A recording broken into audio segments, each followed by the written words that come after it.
D24 news ఛానల్కి స్వాగతం. Gulf బాధితుల వ్యధలు, చితికిన బతుకులు ఈ సిరీస్లో మనం లాస్ట్ మంత్ నుంచి అనేక వీడియోలు ఎంతోమంది గల్ఫ్లో బాధిత మహిళలు మన దేశం నుంచి, ముఖ్యంగా మన 2 తెలుగు రాష్ట్రాల నుంచి పొట్టకూటి కోసం గల్ఫ్ బాట పట్టిన ఎంతోమంది మహిళలు అక్కడ దుర్భరమైన జీవితం గడుపుతూ ఉన్నారు. వాళ్ళందరూ కూడా తినటానికి తిండి, కనీసం షెల్టర్ కూడా లేని పరిస్థితుల్లో తిరిగి తమ దేశాలకు రావడానికి, ముఖ్యంగా మన దేశానికి రావడానికి తెలుగు వాళ్ళు ఎంతో ప్రయాసపడుతున్నారు. ఎన్ని కష్టాలు పడినా, ఎంబసీ దగ్గర ఎదురు చూపులు చూసినా వాళ్ళు తిరిగి రావడానికి చాలా కష్ట నష్టాలు ఎదుర్కోవాల్సి వస్తుంది.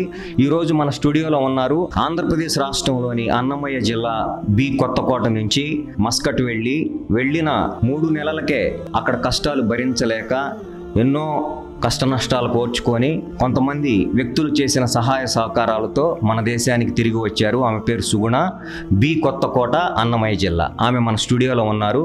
ఆమెతో స్వయంగా మాట్లాడి అక్కడ మన వాళ్ళు పడుతున్న కష్టాలు, ఈమెలాగే ఇంకా చాలామంది అక్కడ గల్ఫ్ చెరలో ఆ ఊబిలో చిక్కుకొని ఉన్నారు, వారు ఎలాంటి కష్టాలు పడుతున్నారు ఆమె మాటల్లోనే స్వయంగా తెలుసుకుందాం. నమస్తే అండి సుగుణ గారు. మీ కుటుంబ నేపథ్యం, మీ ఊరు, దాని గురించి మొట్టమొదటిగా తెలుసుకుందాం. మా ఊరు అన్నమయ్య జిల్లా బి కొత్తకోట మండలం కానమాకల్పల్లి సార్. మేము పట్టుకూటు కోసమని, నాకు 2 పిల్లలు, ఆడపిల్లలు అయితే మా ఆయన నాకు మగపిల్ల కావాలంటే మా చెల్లెలనే చేసుకున్నాడు సార్. మా చెల్లెలనే చేసుకున్నా. అమ్మాయికి ఒక పాప, బాబు. మాకు 4 పిల్లలు అయితే నేను మా పిల్లల్ని వాళ్ళ దగ్గర వదిలిపెట్టేసి నేను గల్ఫ్కి వెళ్ళాను సార్. కోయట్కి వెళ్ళాను. కోయట్లో 2 సంవత్సరాలు చేశాను. అక్కడ చాలా ఇబ్బంది పడినా అప్పుడు కానూన్ వచ్చింది సార్. నాకు దేవుడి దయ వల్ల నేను బయటకు వచ్చి పని చేసుకోవాలని చూసినాను. ఎక్కడ చూసినా ఏం చేసినా కుదరడం లేదు. ఎక్కడికి వెళ్ళినా కష్టం ఉంది. సరే అనేసి వచ్చేసాను సార్. ఇంకా కానూన్లో ఇప్పుడు మీరు అసలు ఇక్కడ మనకి చాలా పనులు దొరుకుతాయి కదా, ఇక్కడ కూడా చాలామంది బతుకుతున్నారు పనులు చేసుకొని. మీరు అసలు గల్ఫ్ దేశాలకు ఎందుకు వెళ్ళాలనుకున్నారు? ఎవరు పంపించారు మిమ్మల్ని? సార్ ఇక్కడ పనులు దొరుకుతాయి సార్, మనకి రోజువారీ కూలీ దొరుకుతాయి. అంటే ఇక్కడ డబ్బులు ఆ రోజు మనకు ఖర్చు అయిపోతాయి. ఏదో ఒక నెలకు ఒకసారి వస్తే ఏదో 10 రూపాయలు ఎన్నిక వేసుకోవచ్చు. మనకు ఆడపిల్లలు ఉన్నారు, వాళ్ళ చదువులు, వాళ్ళ తిండి, ప్రతి ఒక్కటి బరువు ఉన్నాయి సార్. పరిస్థితులు ఏది కొనాలన్నా ఇబ్బందులు ఉన్నాయి. మనకి చాలా కష్టమైన పరిస్థితి ఉంది. అందులో మాకు ఇల్లు లేదు, కనీసం చేసుకొని భూమి లేదు, ఏం లేదు సార్. మా ఆయనకి అమ్మా నాన్న కూడా లేరు. నాకు నాన్న సార్, నేను కోయట్లో ఉన్నప్పుడు మా నాన్న కూడా చనిపోయినాడు సార్. నేను రాలేకపోయినా, అప్పుడు చాలా ఇబ్బంది పడినా. ఇప్పుడు సరే అనేసి అప్పుడు మళ్ళీ తిరిగి వచ్చేసాను సార్. ఇలాంటి సిచ్యువేషన్లే మాకు. అక్కడికి వెళ్ళి నేను సంపాదిస్తుంటే వాళ్ళు ఇక్కడ పిల్లల్ని చూసుకుంటున్నారు. వాళ్ళకి ఏదో ఇక్కడ ఉండి ఏమి సంపాదన ఉంది సార్. మాకు గవర్నమెంట్ ఉద్యోగాలు లేకపోయి, ఏం లేకపోయి, మేమంతా చదువుకోకపోతే ఏమీ లేవు సార్ మాకు. మా ఆయన పట్టు చీరలు వేసేవాడు సార్ ఒకప్పుడు. నేను మా ఆయన చేసేవాళ్ళము. ఆయనకి హెల్త్ ఇష్యూ వల్ల చేయలేకపోయినాం సార్. ఆయనకి హెల్త్ బాగాలేదు సార్, చాలా బాగలేదు ఆయనకి.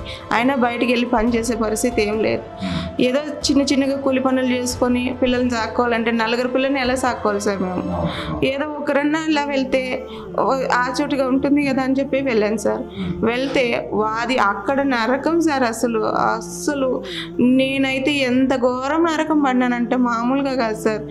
వెళ్ళే వాళ్ళు కూడా మన ఆఫీసుల ద్వారా వీళ్ళేమో ఏజెంట్లు ఇక్కడేమో పంపిస్తారు, అక్కడికేమో చేతులు దులుపుకునే సార్. అక్కడికి వెళ్ళాక మంచిగా చెప్తారు ఇక్కడ మాటలు.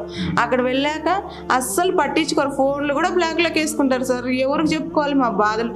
కనీసం అంటే భాష రాకపోయా కొంతమందికి. నాకంటే ఇప్పుడు నేను నేర్చుకున్నా కాబట్టి నేను మాట్లాడగలను సార్. కాకపోతే రాని వాళ్ళు ఎంతమంది ఉన్నారు తెలుసు. వాళ్ళు ఏం చెప్తున్నారు వీళ్ళకి తెలియదు, వీళ్ళు ఏం చెప్తున్నారో వాళ్ళకి తెలియదు. వాళ్ళ వంటలు వీళ్ళకి తెలియదు. నిమిషానికి ఒకసారి అడుగుతారు.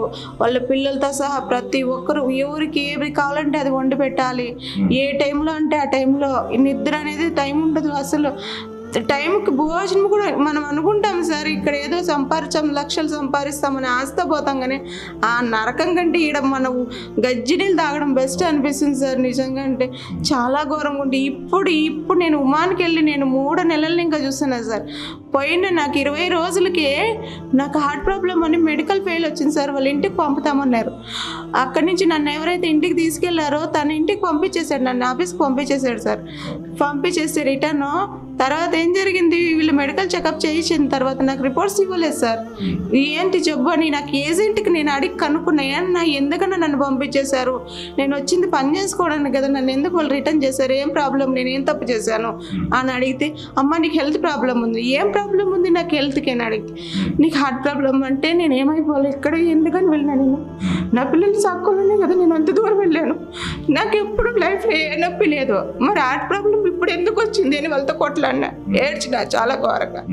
అయితే వాళ్ళు అమ్మ ఏం కాలేదులే, నీకు సింపుల్గా అంటే మరి మెడిసిన్ తీసియచ్చు కదా, నేను పని చేసుకుంటా కదా, నేను పని చేసుకోవడానికే కదా వచ్చాను అంటే వాళ్ళు ఏమంటున్నారు, ఏం లేదులే మాది చూసి తగ్గిపోతుంది. చూపించాలి కదా మీరు, మళ్ళీ మీకు హాస్పిటల్కి తీసుకెళ్ళాలి, ఏ డాక్టర్ దగ్గరికి తీసుకెళ్ళి చూపించాలి? అసలు తీసుకెళ్ళలేదు వాళ్ళు, ఎక్కడికి తీసుకెళ్ళలేదు. నాకైతే ఫస్ట్ ఇక్కడ నుంచి వెళ్తేనే నాకు ఫీవర్ వచ్చింది, బ్లడ్ అంతా ఇమ్యూనిటీ పవర్ తగ్గిపోయింది. మేడం ఒకసారి డాక్టర్ దగ్గరికి పోయిన 2 రోజులకి తీసుకెళ్ళింది, నాకు నీరసం ఉంది, వామిటింగ్స్ మోషన్స్ చాలా అయిపోయింది, ఇక్కడ నుంచి అక్కడికి వెళ్తేనే ఫీవరు. అయితే వాళ్ళు ఏమన్నారంటే హాస్పిటల్కి తోడిపోతే ఏం చెప్పినారు మేడము, ఈమెకి రక్త కణాలు తగ్గిపోయినాయి, పడిపోయినాయి, అసలు 4-5 రోజులు అసలు మత్తి కూడా లేదు సార్, అలా అయిపోయింది. ఏమి కడుపులోకి మంచినీళ్ళు వెళ్ళినా కూడా రిటర్న్ వచ్చేస్తున్నాయి.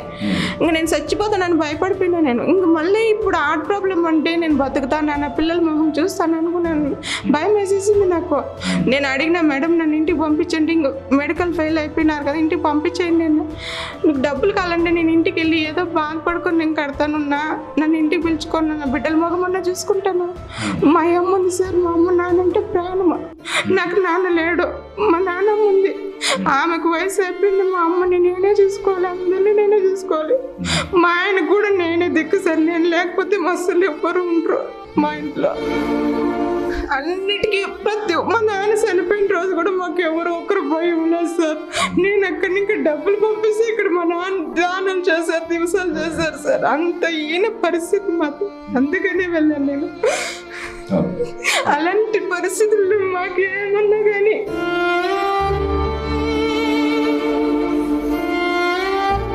ఏదో ఒక బతుకమ్మ ఉండే కదా సార్, నేనేమో చేయగలను, కష్టపడగలను అని నమ్మకంతోనే నేను వెళ్ళాను. మరి హార్ట్ ప్రాబ్లం ఉంటే దానికి ఎంత డబ్బులు అవుతాయో తెలియదు, ఎన్ని లక్షలు అవుతుందో మేము పెట్టుకోలేము, మేము చూసుకొని మేము బతుకుతాను చూస్తాను. నాకు ఇప్పుడైతే చాలా భయం ఉంది. ఇన్ని రోజులు నా మీద నాకు నమ్మకం ఉండేది, నేను ఏదో పని చేయగలనని. ఇప్పుడైతే నాకు నమ్మకం పూర్తిగా కోల్పోయింది. నా పిల్లలకి నేను పెళ్లి చేస్తాను, ఒకరింటికి పంపించగలనా, చదివిస్తానా, చదివిలేనా?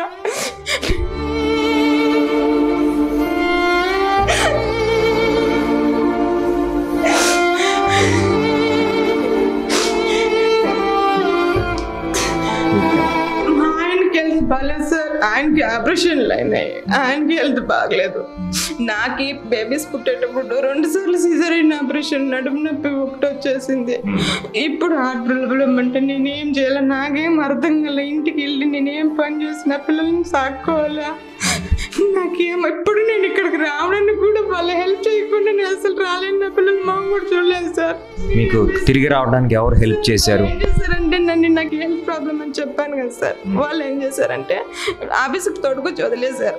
మెడికల్ చేయించినాక ఆఫీస్కి తోడుకొచ్చి వదిలేసినాక మళ్ళీ వాళ్ళు ఏం చెప్పారు, 10 రోజులు ఎక్కడ పెట్టుకున్నారు, ఖాళీకి పెట్టుకున్నారు. మేడం నా పరిస్థితి ఏంది, ఇంటికి పంపుతారంటే ఏజెంట్ ఏమంటున్నాడు, అక్క ఇదిగో అక్క అదిగో అక్క టికెట్ వేస్తాను అక్క, టికెట్ వేయాలంటే డబ్బులు పంపిండి 30,000 అడిగినాడు సార్. నేను ఎక్కడి కదా నేను వెళ్ళింది కొత్త, నా కాడ పైసలు ఉంటే నేను ఎందుకు వెళ్తాను అక్కడికి, 30,000 అడిగినాడు సార్.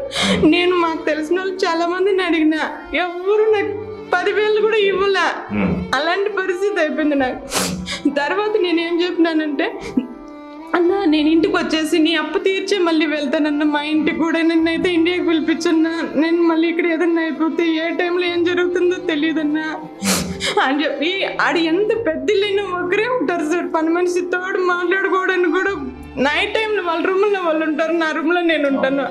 ఒకవేళ ఏదైనా కనీసం హార్ట్ ప్రాబ్లం వస్తే నీళ్ళు ఇవ్వడానికి కూడా మనిషి తోడు ఉండరు అని నేను అన్నకు చెప్పి అడుక్కుంటే అదిగొక్క ఇదిగొక్క అంటున్నాడు కానీ జరగల.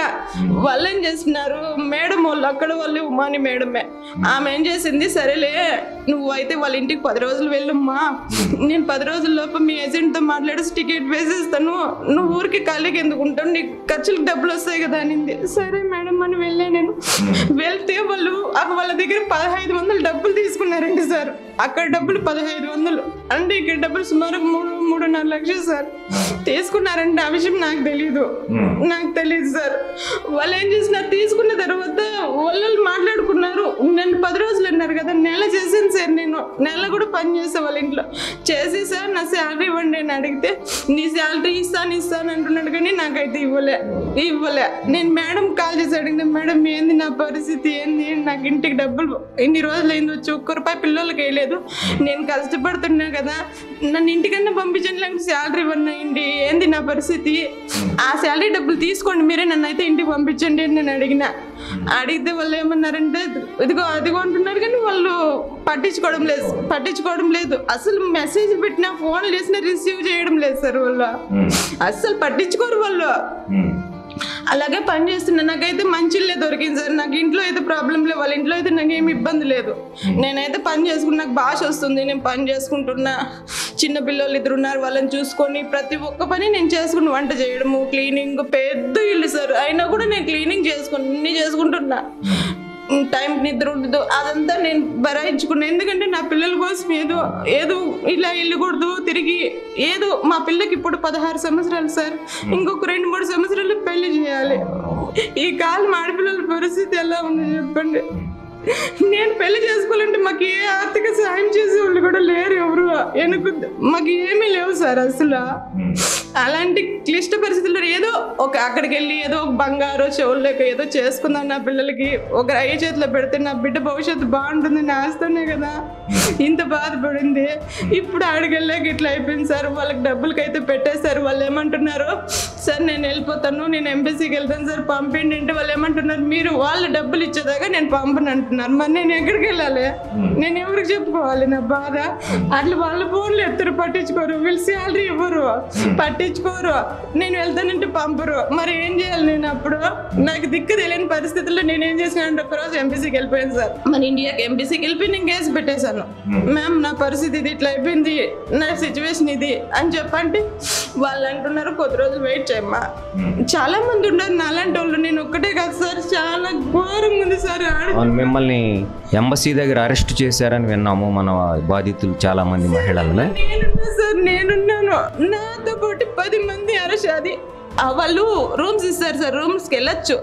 కాకపోతే ఆడ స్పెషలిటీస్ ఉంటాయి, ఏమీ తినడానికి ఫుడ్ పెడతారు, ఓకే దాని వరకు ఉంటుంది. కాకపోతే అక్కడికి వెళ్ళిన వాళ్ళు సంవత్సరాలు అక్కడ నిలబడిపోయినారు సార్. ఇంట్లోకి రాలేదు, ఫోన్లు ఉండవు, పిల్లలకి చెప్పుకోవడానికి అమ్మాయి పొద్దు వస్తారు రేపు వస్తానని చెప్పుకునే అవకాశం కూడా ఉండదు సార్ వాళ్ళకి.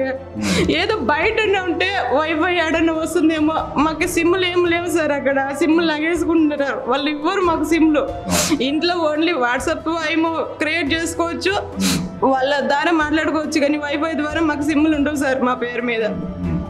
అందరికి మిమ్మల్ని అరెస్ట్ చేసి ఎక్కడ తీసుకెళ్లారమ్మా? మళ్ళీ ఎట్లా బయటకు వచ్చారు? బయట పడుకున్నాం సార్. మేము ఎక్కడ పడుకున్నామంటే చాలా దారుణం, అంటే నిజంగా మీకు తెలిసిన లేదు, ఒక అమ్మాయి ఏడుస్తుంది, ఆకలేస్తుంది నాకు అంటుంది నైట్. ఎంత దారుణంగా ఉందో సార్. పక్కన జీవాలు పక్కన పెట్టింటారు చూడండి సార్, చెత్త పట్టి పక్కన ఉండే అన్నం తెచ్చి తిన్నాం సార్ మేము. అదండి పరిస్థితి అక్కడ గల్ఫ్లో మన వాళ్ళు పడుతున్న దుస్థితి. ఆ మాటల్లో వింటున్నారు కదా, చూడండి ఎంత దయనీయ పరిస్థితిలో ఉన్నారు. స్టేషన్కి నైట్ 3 గంటలుగా వచ్చి పిచ్చి కుక్కలు లాకెళ్తారు వాళ్ళు, పోలీసు వాళ్ళు. అక్కడ మామూలుగా వెళ్తాం కదా, వెళ్ళాక అక్కడ అంటే వాళ్ళు ఫుడ్ పెడతారు సార్, కానీ ఏముండవు, ఎండలో కూర్చోవాలి బయట. కనీసం ఒక రూమ్ ఉండదు అక్కడ పెట్టడానికి, ఏం అవకాశం ఉండదు. అదేం చేశారు, నాతో పాటు 10 మంది తీసుకెళ్తే వాళ్ళకి ఎవరికి అరబ్బిరా సార్. చాలా దారుణంగా ఉంది పరిస్థితి. నేను అడుక్కున్న రిక్వెస్ట్ చేసిన సార్, నా పరిస్థితి సార్, నాకు హార్ట్ ప్రాబ్లం సార్, నాకు రేపు టికెట్ వేసుకుని ఇంటికి పోతా సార్, నాకు పాస్పోర్ట్ మేడం ఇస్తుందంట, నేను మాట్లాడాను సార్, నేను రేపు వెళ్ళిపోతాను ఇంటికి, మీరు ఇలా అరెస్ట్ చేస్తే నా పరిస్థితి అని చెప్పా. అడుక్కుంటే వాళ్ళని రిక్వెస్ట్ చేస్తే వాళ్ళు నన్ను బయటకి ఇచ్చారు సార్. ఏడ్చిన తర్వాత నేను వచ్చి మన రాజీ మేడం, నాగరాజ్ సార్ వాళ్ళతో మాట్లాడితే సార్ వాళ్ళు సరే మా నీతో పాటు మేము వస్తాము ఆఫీస్కి అన్నా, నేను పోను. వాళ్ళు ఏమో చెప్తున్నారు రమ్మని, నాకు ధైర్యం అవసరం లేదు. అక్కడికి వెళ్తే వాళ్ళు ఫోన్ లాగేసుకొని అవసరం చేస్తే మా పరి కొట్టడము, హింసిస్తారు సార్, అలా చేస్తారు చాలా మందికి. నా కళ్ళతో నేను చూసాను సార్, నేను ఎలా వెళ్తాను అక్కడికి, అందుకని నేను వెళ్ళలేదు సార్. ఒక్కటే సార్ మేడం పిలుచుకొని వెళ్ళా సార్. బయట మేడం వాళ్ళని పెట్టేసి నేను లోపలికి ధైర్యంగా వెళ్ళిన, మన వాళ్ళు ఉన్నారు కాబట్టి నాకు ధైర్యంగా లోపలికి వెళ్ళి నేను నా పాస్పోర్ట్ నేను తెచ్చుకున్నా సార్. 2 నెలలు పని చేసిన, ₹1 నేను తీసుకోలేదు సార్ డబ్బులు, ₹1 డబ్బులు నేను తీసుకోలే. పోనీ లేనేసి నేను వదిలేసినారు, దాని గురించి నేను బాధపడలేదు. మీకు వెళ్ళటానికి ఎంత ఖర్చు అయిందమ్మా? సార్ నాకు తెలియదు సార్, వాళ్ళు అంటున్నారు 1 లక్ష కట్టాలి, 2 లక్షలు కట్టాలి అంటారు, కానీ మరి నాకు కాదు, మామూలుగా నాతోటి ఉన్న వాళ్ళు చెప్తుంటే నేను విన్నా ఇంత ఖర్చు అవుతుంది అని అంటుంటే, మమ్మల్ని 1 లక్ష కట్టమన్నారు, 1,50,000 కట్టమన్నారు అని అంటుంటే నేను విన్నా సార్. కాకపోతే మా ఏజెంట్ ఏం అట్లా చెప్పలేదు నాకు, అక్క నువ్వు టికెట్ వేసుకో, నువ్వు టికెట్ వేసుకో, నాకు హెల్త్ ప్రాబ్లం అని తనైతే నాకైతే ఫేవర్గానే ఉన్నాడు. అక్కడ వాళ్ళు వినలేదు సార్, ఇక్కడ తను మంచోడైనా అక్కడ మంచోళ్ళు కాదు కదా. అసలు అమ్మ నేను ఫోన్ చేస్తే ఫోన్ తీయలేదమ్మా, నేను ఏం చేయాలంటే మా ఆయన్ని సతాయిస్తున్నాడు, నా పిల్లలకి ఏమైపోతుందని మా ఆయన సతాయిస్తుంటే మరి వాళ్ళు ఫోన్ తీయలేదు అక్కడ, మరి తనేం చేస్తాడు పాపము. ఎవరైనా అక్క నేను ట్రై చేస్తున్నానక్క, వాళ్ళు తీయలేదక్క అని అతను అంటాడు. అతనేమో ఇండియాలో ఉన్నాడు, అక్కడ లేడు కదా. అక్కడ ఉంటే తనకి తెలుస్తుంది, దగ్గర ఉంటే వస్తాడు, ఏదో మా బాగా చూస్తాడు కదా. దయచేసి అందరికీ చెప్తున్నా, ఏజెంట్ల మాటలు విని మాత్రం వెళ్ళొద్దండి. ఎందుకంటే ఒకవేళ మీకు నమ్మకంగా మీరు వెళ్ళాలని ఆలోచన ఉంటే, మీకు తెలిసిన వాళ్ళు మీ బంధువులు ఉంటే, మీకు నమ్మకంగా వాళ్ళు అన్నీ ఓకే క్లియర్గా ఉంది, అసలు ఎందుకు వెళ్ళాలి అక్కడికి వెళ్ళి అంత బాధలు ఎందుకు పడాలి? ఇక్కడ ఏదో పని చేసుకోవచ్చు కదా, ఇక్కడ ఏదో కూలి పని చేసుకునేది నయం సార్. నిజంగా అంటే డైలీ 200, 300 సంపాదించుకున్న పిల్లలు కళ్ళ ముందు ఉంటాము, అక్కడ చచ్చినా కూడా మనకు దిక్కు కూడా ఉంటారు చూడడానికి. నేనైతే మా నాన్న చచ్చిపోయడం మట్టి కూడా వేయలేకపోయినా, అలాంటి పరిస్థితి అందరికీ చాలా దారుణంగా ఉంటుంది. కనీసం బిడ్డలకు బాగాలేదంటే నాకు జ్వరం వస్తుందంటే నా బిడ్డ, నేను అక్కడ చెప్పుకొని ఏడ్చుకోవడం తప్పితే నేను ఈడ వచ్చి ఏం చేయలేను కదా, రాలేను కదా. అదే అమ్ముంటే తోడు. మీకు ఇక్కడ రావటానికి మరి టికెట్ దీనికి డబ్బులు ఎవరు సహాయం చేశారమ్మా? సార్ మురళీకృష్ణ గారు మాకు సాయం చేశారు సార్. నేను సార్కి ఫోన్ చేసిన, సార్ నా పరిస్థితి ఇలా అయిపోయింది సార్, నేను ఇలా ఉన్నాను, నాకు టికెట్ కూడా డబ్బులు లేవు సార్ అని చెప్పి నాగరాజ్ సార్ వాళ్ళ దగ్గర నెంబర్ తీసుకొని నేను ఫోన్ చేశాను సార్.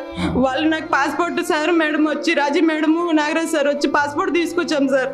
సార్కి ఫోన్ చేస్తే, మురళీకృష్ణ సార్కి ఫోన్ చేస్తే, సార్ నాకు టికెట్ వేసారు, నేను వచ్చాను సార్ ఇక్కడికి. నాలాంటి వాళ్ళు ఎంతమంది ఉన్నారు సార్ అక్కడ, నిజం అంటే ఘోరం. నెలలు అసలు పొద్దున టిఫిన్ ఏముండదు, చాయనీళ్ళు కూడా దొరకు సార్, డబ్బులు ఉండవు, లేదో తెచ్చుకుంటారు తింటారు. లేనోళ్ళ పరిస్థితి సార్, లేనోళ్ళ పరిస్థితి ఏంది?